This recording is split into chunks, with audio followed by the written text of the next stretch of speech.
Hi hello friends, welcome back to my channel. Friends, video ಹಿಸ್ಟರಿಲೇ ಬಂದಿರತಕ್ಕಂಥ RRB ಎಕ್ಸಾಮ್ಸಲ್ಲಿ ಕೇಳಿರ್ತಕ್ಕಂಥ ಪ್ರಶ್ನೆಗಳು ಇದಾಗಿರುತ್ತೆ.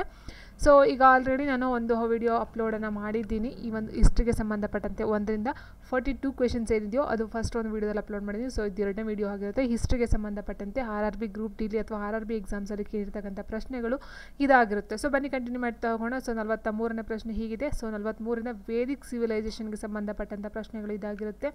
Which Veda has the maximum number of versus ಅಂತ ಕೇಳಿದರೆ, ಅಂದರೆ ಯಾವ ವೇದವು ಗರಿಷ್ಠ ಸಂಖ್ಯೆಯ ಶ್ಲೋಕಗಳನ್ನು ಹೊಂದಿದೆ. ಸೊ ಕನ್ನಡ ಆ್ಯಂಡ್ ಇಂಗ್ಲೀಷ್ ಎರಡೂ ಸಹ ಇದೆ. ನಾನು ಕನ್ನಡ ಮಾತ್ರ ಹೇಳ್ತಾ ಹೋಗ್ತೀನಿ, ಇಂಗ್ಲೀಷ್ ಬೇಕಂತಂದ್ರೆ ಇಂಗ್ಲೀಷಲ್ಲಿ ನೋಡ್ಕೊಳ್ತಾ ಹೋಗಿ. ಯಾವ ವೇದವು ಗರಿಷ್ಠ ಸಂಖ್ಯೆಯ ಶ್ಲೋಕಗಳನ್ನು ಹೊಂದಿದೆ? ಸೊ ಒಟ್ಟು 4 ವೇದವನ್ನು ನೋಡ್ತೀವಿ ನಾವು: ಸಾಮವೇದ, ಋಗ್ವೇದ, ಯಜುರ್ವೇದ, ಅಥರ್ವಣ ವೇದ ಅಂತ.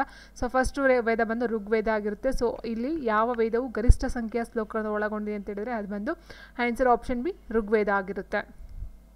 ಇನ್ನು ಇದ್ರ ಬಗ್ಗೆ ಇನ್ಫಾರ್ಮೇಷನ್ ಬೇಕಂತ ಹೇಳ್ತಾ ಹೋದರೆ, ಋಗ್ವೇದವನ್ನು ಹಿಂದೂ ಧರ್ಮದ ಅತ್ಯಂತ ಪ್ರಾಚೀನ ಮತ್ತು ಪವಿತ್ರ ಗ್ರಂಥಗಳಲ್ಲಿ ಒಂದೆಂದು ಪರಿಗಣಿಸಲಾಗಿದೆ. ಹೌದಲ್ವಾ? ಸೊ 4 ಗ್ರಂಥಗಳು ಏನಿದೆಯೋ ಅದರಲ್ಲಿ ಮೊಟ್ಟ ಮೊದಲ ಗ್ರಂಥ ಅಂತ ಹೇಳಿದ್ರೆ ಅದು ಬಂದು ಋಗ್ವೇದ ಆಗುತ್ತೆ. ಸೊ ಋಗ್ವೇದವನ್ನು 10 ಭಾಗಗಳಾಗಿ ವಿಂಗಡಿಸಲಾಗಿದೆ. ವೆರಿ ಇಂಪಾರ್ಟೆಂಟು, 10 ಭಾಗಗಳಾಗಿ ವಿಂಗಡಿಸಲಾಗಿದೆ ಈ ಒಂದು ಋಗ್ವೇದವನ್ನು. ಆ್ಯಂಡ್ ಇಲ್ಲಿ ಈ ಒಂದು ಏನು 10 ಭಾಗಗಳು ಅಂತ ಹೇಳ್ತೀವಿ ಅದನ್ನು ನಾವು ಮಂಡಲಗಳು ಅಂತ ಹೇಳ್ತಾ ಹೋಗ್ತೀವಿ, ಮಂಡಲಗಳು. ಆ್ಯಂಡ್ ಸುಮಾರು 10,600 ಶ್ಲೋಕಗಳನ್ನು ಈ ಒಂದು ಋಗ್ವೇದ ಒಳಗೊಂಡಿದೆ. ಸೊ ಹಾಗಾಗಿ ಅತಿ ಹೆಚ್ಚು ಶ್ಲೋಕಗಳನ್ನು ಒಳಗೊಂಡಿರ್ತಕ್ಕಂಥ ಒಂದು ವೇದ ಅಂತ ಹೇಳಿದ್ರೆ ಅದು ಬಂದು ಋಗ್ವೇದ. ಅಷ್ಟು ಒಂದು 10,600 ಶ್ಲೋಕಗಳನ್ನು ಒಳಗೊಂಡಿದೆ. ಸೊ 10 ಭಾಗಗಳನ್ನು ಒಳಗೊಂಡಿದೆ, ಅದನ್ನು ಮಂಡಲಗಳು ಅಂತ ಕರೀತಾರೆ. ಓಕೆ. ಆ್ಯಂಡ್ ನೆಕ್ಸ್ಟು ಈ ಒಂದು 10,600 ಶ್ಲೋಕಗಳು ಏನಿದೆಯೋ ಅದರ ಜೊತೆಗೆ 1028 ಸ್ತೋತ್ರಗಳು ಸಹ ಇದ್ದಾವೆ. 1028 ಸ್ತೋತ್ರಗಳ ಸಂಗ್ರಹವಾಗಿದೆ. ಇದು ಯಾವುದೇ ಇಂಡೋ ಯುರೋಪಿಯನ್ ಭಾಷೆಯಲ್ಲಿ ಅತ್ಯಂತ ಹಳೆಯ ಪಠ್ಯವಾಗಿದೆ. ಸೊ ಇದು ಅಷ್ಟೇ, ಇಂಡೋ ಯುರೋಪಿಯನ್ ಅಂತಕ್ಕಂಥದ್ದು ವೆರಿ ಇಂಪಾರ್ಟೆಂಟು. ಯಾವ ಭಾಷೆ ಅಂತ ಹೇಳಿದ್ರೆ ಇಂಡೋ ಯುರೋಪಿಯನ್ನಲ್ಲಿ ಆಗಿರ್ತಕ್ಕಂಥದ್ದು. ಆ್ಯಂಡ್ ಇದು 4 ವೇದಗಳ ಅತ್ಯಂತ ಹಳೆಯದು ಮತ್ತು ದೊಡ್ಡದಾಗಿರುತ್ತೆ. Is very important. ಅತ್ಯಂತ ಹಳೆಯದು ಮತ್ತು ದೊಡ್ಡ ವೇದ ಯಾವುದು ಅಂತ ಹೇಳಿರೋದು ಋಗ್ವೇದ ಆಗಿರುತ್ತೆ. ಓಕೆ. ಆ್ಯಂಡ್ ನೆಕ್ಸ್ಟ್ ಪ್ರಶ್ನೆ ಹೀಗಿದೆ: 4 ವೇದಗಳಲ್ಲಿ ಯಾವುದು ಅತ್ಯಂತ ಹಳೆಯದು? Same question.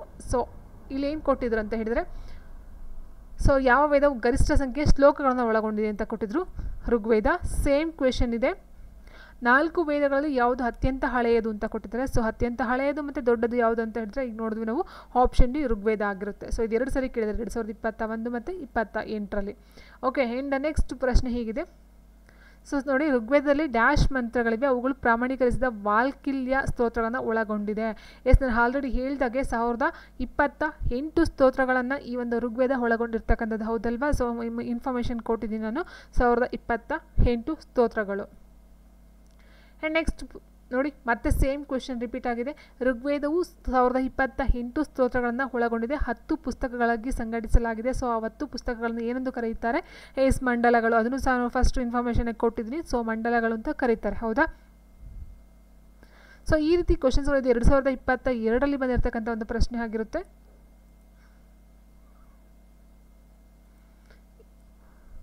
ನೋಡಿ, ಕ್ವೆಶನ್ ಹೀಗಿದೆ: ಋಗ್ವೇದವು 1028 ಸ್ತೋತ್ರಗಳನ್ನು ಒಳಗೊಂಡಿದೆ. 10 ಪುಸ್ತಕಗಳಾಗಿ ಸಂಘಟಿಸಲಾಗಿದೆ. ಅವುಗಳನ್ನು ಏನಂತ ಕರೀತಾರೆ ಅಂತ ಹೇಳಿದ್ರೆ ಮಂಡಲಗಳು.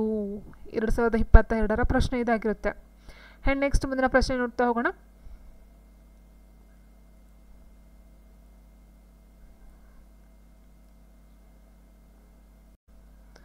ಮುಂದಿನ ಪ್ರಶ್ನೆ ಈ ರೀತಿ ಇದೆ: ಋಗ್ವೇದವು 1028 ಸ್ತೋತ್ರಗಳನ್ನು ಒಳಗೊಂಡಿದೆ. 10 ಪುಸ್ತಕಗಳನ್ನು ಸಂಘಟಿಸಲಾಗಿದೆ. ಅದು ಯಾವುದು ಅಂತ ಹೇಳಿದ್ರೆ ಮಂಡಲಗಳಾಯಿತು. ಆ್ಯಂಡ್ ನೆಕ್ಸ್ಟು, ಈ ಕೆಳಗಿನಲ್ಲಿ ಯಾವುದು ಎಲ್ಲ 4 ವೇದಗಳಲ್ಲಿ ಅತ್ಯಂತ ಹಳೆಯದು ಮತ್ತು ದೊಡ್ಡದು? ನೋಡಿ, ಮತ್ತೆ ಸೇಮ್ ಕ್ವೆಶನ್ ರಿಪೀಟ್ ಆಗಿದೆ. ಇದು ಬಂದಿರತಕ್ಕಂಥ 2022ರಲ್ಲಿ ಕೇಳಿರ್ತಕ್ಕಂಥ ಒಂದು ಪ್ರಶ್ನೆ. ಈ ಕೆಳಗಿನಲ್ಲಿ ಯಾವುದು ಎಲ್ಲ 4 ವೇದಗಳಲ್ಲಿ ಅತ್ಯಂತ ಹಳೆಯದು ಮತ್ತು ದೊಡ್ಡದು ಅಂತ ಹೇಳಿದ್ರೆ option A, Rigveda. And next, ಯಾವ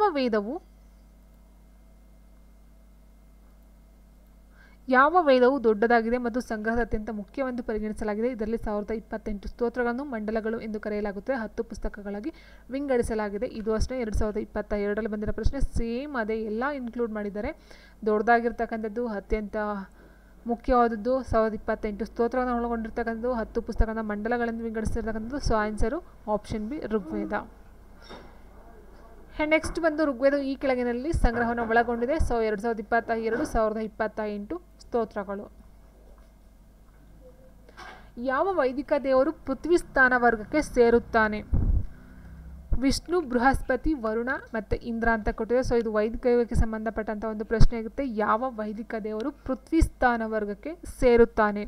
ಸೊ ಆನ್ಸರ್ ಅಂತ ನೋಡ್ತಾ ಹೋದರೆ answer Brihaspati, option B Brihaspati. ಇದು 2022ರಲ್ಲಿ ಬಂದಿರತಕ್ಕಂಥ ಒಂದು ಪ್ರಶ್ನೆ ಆಗಿರುತ್ತೆ. ನೋಡಿ ಇಲ್ಲಿ ವೈದಿಕ ದೇವರುಗಳನ್ನು ಒಟ್ಟು ಭೂಮಂಡಲ, ವಾತಾವರಣ ಮತ್ತು ಆಕಾಶ, ಸೊ ಈ ರೀತಿ ಡಿವೈಡ್ ಮಾಡ್ತಾ ಹೋಗ್ತಾರೆ. ಅದರ ಜೊತೆಗೆ ಪೃಥ್ವಿ, ಅಗ್ನಿ, ಸೋಮ, ಬೃಹಸ್ಪತಿ ಮತ್ತು ನದಿಗಳು. ಓಕೆ, ಸೊ ಇದು ಪೃಥ್ವಿ ಸ್ಥಾನಕ್ಕೆ ಸೇರ್ತಕ್ಕಂಥದ್ದಾಗುತ್ತೆ. ಪೃಥ್ವಿ, ಅಗ್ನಿ, ಸೋಮ, ಬೃಹಸ್ಪತಿ ಮತ್ತು ನದಿಗಳು ಪೃಥ್ವಿ ಸ್ಥಾನಕ್ಕೆ ಸೇರ್ತವೆ. ಒಟ್ಟು 3 ಸ್ಥಾನ ಬರುತ್ತೆ. ಆ್ಯಂಡ್ ವಾತಾವರಣ ಅಂತ ಹೇಳಿದಾಗ ನೋಡಿ ಅಂತರಿಕ್ಷ ಅಂತ ಕೊಟ್ಟಿದ್ದಾರೆ. ಇಂದ್ರ, ರುದ್ರ, ವಾಯು, ವಾತ, ಪೃಜನಯ ಇದೆಲ್ಲ ಅಂತರಿಕ್ಷಕ್ಕೆ ಸೇರಿರ್ತಕ್ಕಂಥದ್ದು. ಆ್ಯಂಡ್ ಸೂರ್ಯ, ಪೋಷಣ್, ವಿಷ್ಣು, ಮಿತ್ರ, ಆದಿತ್ಯರ್, ಉಷರ್ ಮತ್ತು ಅಶ್ವಿಗಳು ಇದು ಬಂದು ದ್ವಿತೀಯ ಸ್ಥಾನಕ್ಕೆ. ಸೊ ಅಂತ ಹೇಳಿದ್ರೆ ಇದೆ ನೋಡಿ ದ್ವಿತೀಯ ಸ್ಥಾನ. ಸೊ ಇದಕ್ಕೆ ಆಕಾಶಕ್ಕೆ ಸೇರ್ತಕ್ಕಂಥದ್ದು. ಒಟ್ಟು 3 ಸ್ಥಾನಗಳು ಬರ್ತಾ ಹೋಗುತ್ತೆ. ಸೊ ಇಲ್ಲಿ ಕೊಟ್ಟಿರ್ತಕ್ಕಂಥ ಒಂದು ಪ್ರಶ್ನೆ ಏನು, ಪೃಥ್ವಿ ಸ್ಥಾನಕ್ಕೆ ಸೇರ್ತಕ್ಕಂಥದ್ದು ಬೃಹಸ್ಪತಿ ಆಗಿರುತ್ತೆ. ಸೊ ಪೃಥ್ವಿ ಅಂತ ಹೇಳಿದಾಗ ಪೃಥ್ವಿ, ಅಗ್ನಿ, ಸೋಮ, ಬೃಹಸ್ಪತಿ ಇದೆಲ್ಲ ಬರ್ತಕ್ಕಂಥದ್ದು ಪೃಥ್ವಿ ಸ್ಥಾನಕ್ಕೆ ಬರುತ್ತೆ. ಆ್ಯಂಡ್ ನೆಕ್ಸ್ಟ್ ಈ ಕೆಳಗಿನ ಯಾವ ವೇದಗಳು ಆಚರಣೆಗಳ ಪುಸ್ತಕಗಳಾಗಿವೆ? ಅಥರ್ವಣ ವೇದ, ಸಾಮವೇದ, ಯಜುರ್ವೇದ ಮತ್ತು ಋಗ್ವೇದ ಅಂತ ಹೇಳಿದ್ದಾರೆ. ಸೊ ಇಲ್ಲಿ ಕೊಟ್ಟಿರ್ತಕ್ಕಂಥ ಪ್ರಶ್ನೆಯನ್ನು ಆಚರಣೆಗಳ ಪುಸ್ತಕ. ಸೊ ಇಲ್ಲಿ ತನಕ ನಾವು ಋಗ್ವೇದಕ್ಕೆ ನೋಡಿದ್ವಿ, ಋಗ್ವೇದಕ್ಕೆ ಯಾವ ರೀತಿ ಕ್ವಶನ್ಸ್ ಕೇಳಿದಾರೋ ಸೊ ಅದನ್ನೆಲ್ಲ ನೋಡ್ತಾ ಹೋದ್ವಿ. ಈಗ ಆಚರಣೆಗಳ ಪುಸ್ತಕ, ಬುಕ್ ಆಫ್ ರಿಚುವಲ್ಸ್ ಅಂತ ಕೊಟ್ಟಿದ್ದಾರೆ. ಸೊ ಯಾವ ವೇದವನ್ನು ನೋಡ್ತಾ ಹೋದ್ರೆ ನಾವು, ಸೊ ಅದು ಬಂದು ಈ ಒಂದು ಯಜುರ್ವೇದದಲ್ಲಿ ಕಂಡುಬರುತ್ತೆ. ಸೊ ಇದ್ರ ಬಗ್ಗೆ ನಾವು ನೋಡ್ತಾ ಹೋಗೋಣ. ನೋಡಿ ಇಲ್ಲಿ ಯಜುರ್ವೇದವನ್ನು ಯಜ್ಞ ಸ್ತೋತ್ರಗಳ ವೇದ ಅಂತ ಕರೀತಾರೆ ಮತ್ತು ವಿವಿಧ ವಿಧಿಗಳಿಗೆ ಅನ್ವಯಿಸುವ ಗದ್ಯ ಸ್ತೋತ್ರಗಳನ್ನು ಒಳಗೊಂಡಿರ್ತಕ್ಕಂಥದ್ದಾಗಿರುತ್ತೆ. ಜೊತೆಗೆ ಶ್ಲೋಕಗಳನ್ನು ಸಹ ಒಳಗೊಂಡಿದೆ, ಬಟ್ ಋಗ್ವೇದದಷ್ಟು ಇಲ್ಲ. ಆ್ಯಂಡ್ ಯಜುರ್ವೇದವನ್ನು ಆಚರಣೆಗಳ ಪುಸ್ತಕ ಎಂದು ಸಹ ಕರೆಯಲಾಗುತ್ತದೆ. ಯಜುರ್ವೇದ ಉಪವೇದ ಬಂದು ಧನುರ್ವೇದ ಆಗಿರುತ್ತೆ. ವೆರಿ ಇಂಪಾರ್ಟೆಂಟ್, ಯಜುರ್ವೇದ ಉಪವೇದ ಧನುರ್ವೇದ. ಸೊ ಇದನ್ನು ಆಚರಣೆಗಳ ಪುಸ್ತಕ ಅಂತಲೂ ಸಹ ಕರಿತಾ ಹೋಗ್ತಾರೆ. ಆ್ಯಂಡ್ ನೆಕ್ಸ್ಟ್ ಮುಂದಿನ ಪ್ರಶ್ನೆ ಹೇಗಿರ್ತಿದೆ,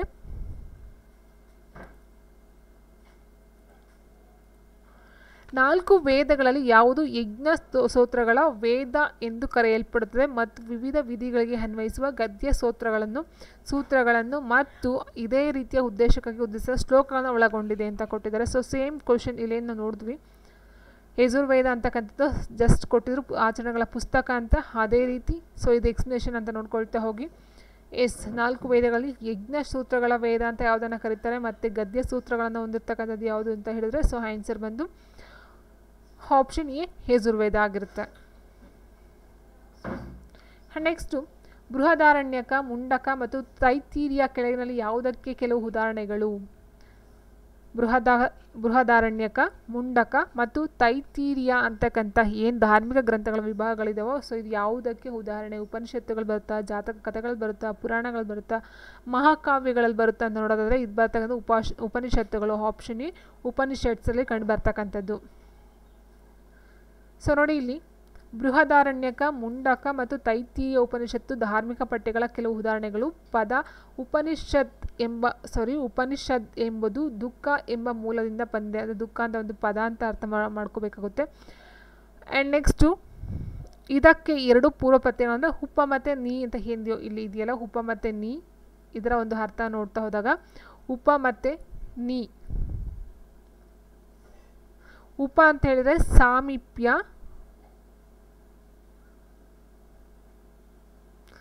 ಸಾಮೀಪ್ಯ, ನೀ ಅಂತ ಹೇಳಿದರೆ ಸೂಚಿಸುತ್ತದೆ, ಸಂಪೂರ್ಣತೆಯನ್ನು ಸೂಚಿಸುತ್ತದೆ. ಹೀಗಾಗಿ ಜಗತ್ತು ಎಂದರೆ ಸಮೀಪದಲ್ಲಿ ಭಕ್ತಿಯಿಂದ ಕುಳಿತುಕೊಳ್ಳುವುದು. ಸೊ ಇದು ಒಂದು ಅರ್ಥ ಬರ್ತಕ್ಕಂಥದ್ದು. ಸೊ ಓಕೆ, ಇಷ್ಟೆಲ್ಲ ಅಂತ ಹೇಳ್ತಾ ಹೋದರೆ ನೀವು ಇಷ್ಟನ್ನು ನೋಡ್ಕೊಳ್ಳಿ. ಜಗತ್ತು ಎಂದರೆ ಸಮೀಪದಲ್ಲಿ ಭಕ್ತಿಯಿಂದ ಕುಳಿತುಕೊಳ್ಳುವುದು ಅಂತ ಒಂದು ಅರ್ಥವನ್ನು ಕೊಟ್ಟಿದ್ದಾರೆ. ಆ್ಯಂಡ್ ಉಪ ಅಂದರೆ ಸಾಮೀಪ್ಯ ಅಂದರೆ ಸಮೀಪದಲ್ಲಿ, ನೀ ಅಂದರೆ ಸಂಪೂರ್ಣತೆಯನ್ನು ಸೂಚಿಸುತ್ತದೆ ಅಂತಕ್ಕಂಥದ್ದು ಅರ್ಥ ಕೊಟ್ಟಿದ್ದಾರೆ. ಸೊ ಟೋಟಲ್ ಆಗಿ ಸಮೀಪದಲ್ಲಿ ಭಕ್ತಿಯಿಂದ ಕುಳಿತುಕೊಳ್ಳುವುದು ಅದ ಒಂದು ಅರ್ಥ ಆಗಿರುತ್ತೆ.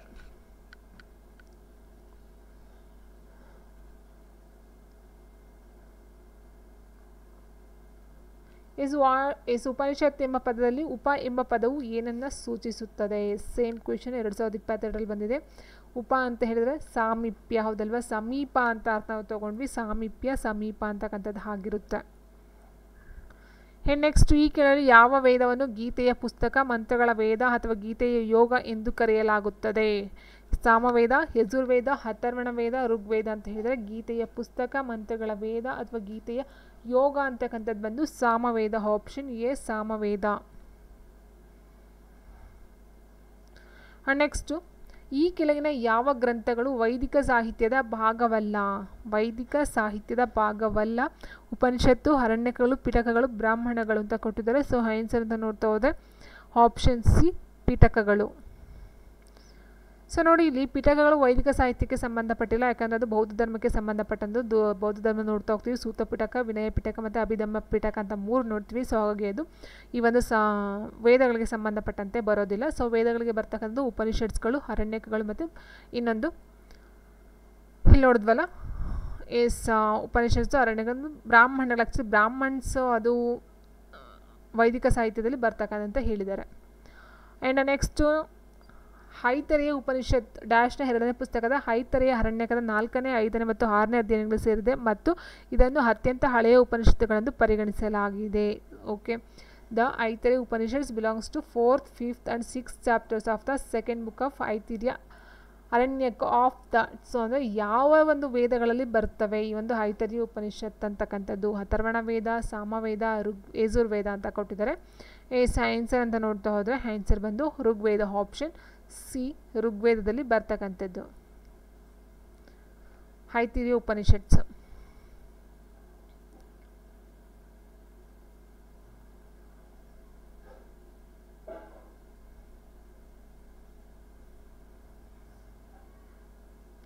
ನೆಕ್ಸ್ಟ್ ಆರಂಭಿಕ ಹಿಂದೂ ತತ್ವಶಾಸ್ತ್ರವು ಜೀವನದ ಎಷ್ಟು ಹಂತಗಳನ್ನು ನಿರ್ಧರಿಸಿತು?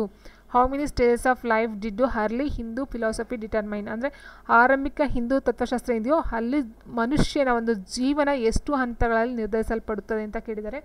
ಸೊ ಇಲ್ಲಿ 4, 3, 5 ಮತ್ತು 2 ಕೇಳಿದರೆ 2022ರಲ್ಲಿ ಬಂದಿರತಕ್ಕಂಥ 5 ಪ್ರಶ್ನೆ ಅಷ್ಟೇ.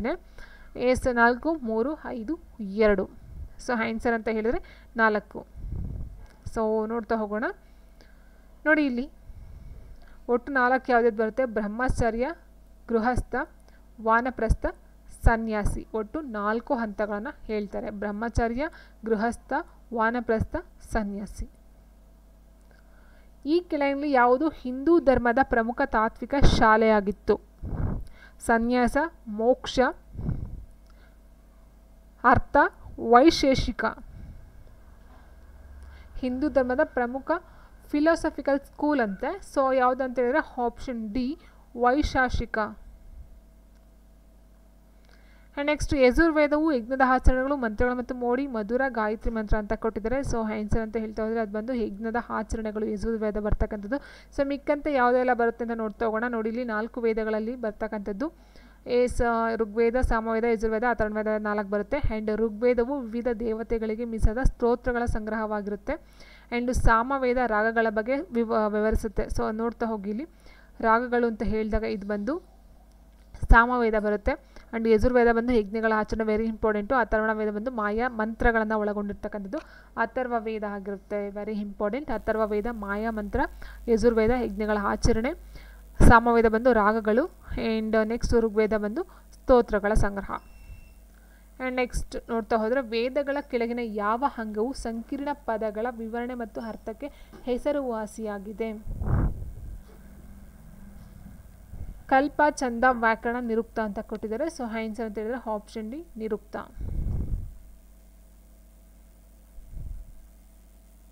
ಸೊ ನೋಡಿ, ಇಲ್ಲಿ ವೇದಾಂಗಗಳು ವೇದದ ಅಂಗ ಅಥವಾ ಭಾಗ ಆಗಿರುತ್ತೆ. ವೇದಾಂಗಗಳು ಅಂತಕ್ಕಂಥದ್ದು ವೇದದ ಒಂದು ಭಾಗ ಆಗಿರುತ್ತೆ. ಇವು 6 ಸಂಖ್ಯೆಯಲ್ಲಿವೆ. ಶಿಕ್ಷಾ, ಛಂದ, ವ್ಯಾಕರಣ, ನಿರುಕ್ತ, ಜ್ಯೋತಿಷ್ಯ ಮತ್ತು ಕಲ್ಪ ಅಂತಕ್ಕಂಥ ಒಟ್ಟು 4 ವೇದಾಂಗಗಳು ಕಂಡು ಬರ್ತಕ್ಕಂಥದ್ದು.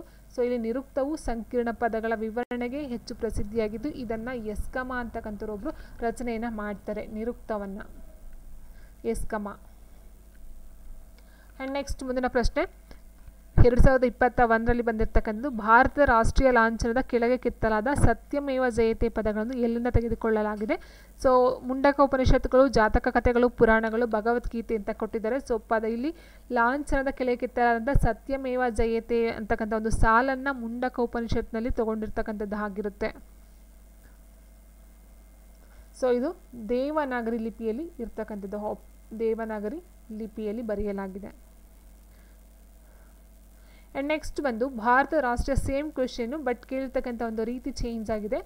ಭಾರತದ ರಾಷ್ಟ್ರೀಯ ಧ್ಯೇಯವಾಕ್ಯ ಸತ್ಯಮೇವ ಜಯತೆ ಯಾವ ಪ್ರಾಚೀನ ಭಾರತೀಯ ಧರ್ಮಗ್ರಂಥವು ಮಂತ್ರದಿಂದ ಹೊರಹೊಮ್ಮಿತು? ಎಸ್ ಸೇಮ್ ಕ್ವೆಶನ್, ಮಂಡಕ ಉಪನಿಷತ್ತು. Option B Mundaka Upanishad. Next ಪ್ರಾಚೀನ ಕಾಲದಲ್ಲಿ ಒಬ್ಬ ವ್ಯಕ್ತಿಯನ್ನು ಒಂದು ವಸ್ತುವಿನ ವಿರುದ್ಧ ತೂಕಲಾಗುತ್ತಿತ್ತು ಮತ್ತು ಆ ವಸ್ತುವಿನ ಸಮಾನ ತೂಕವನ್ನು ದಾನವಾಗಿ ನೀಡಲಾಗುತ್ತಿತ್ತು. ಈ ಪದ್ಧತಿಯನ್ನು ಏನೆಂದು ಕರೆಯಲಾಗುತ್ತಿತ್ತು? ಸೊ ಇದನ್ನು ನಾವು ಈಗಲೂ ಸಹ ನೋಡ್ತೀವಿ, ತುಲಾಭಾರ. Option C ತುಲಾಭಾರ. ಒಬ್ಬ ವ್ಯಕ್ತಿಯ ತೂಕಕ್ಕೆ ಸಮಾನವಾಗಿ ಒಂದು ವಸ್ತುವನ್ನು ಕೊಡ್ತಕ್ಕಂಥದ್ದು ನಾವು ತುಲಾಭಾರ ಅಂತ ಹೇಳ್ತೀವಿ. ಸೊ ಇಲ್ಲಿ ತುಲಾದಾನ ಅಥವಾ ತುಲಾಭಾರ. ನೆಕ್ಸ್ಟು ಭಾರತದಲ್ಲಿ ವೈದಿಕ ಕಾಲಾವಧಿಯು ಯಾವಾಗಿನಿಂದ ನಡೆಯಿತು?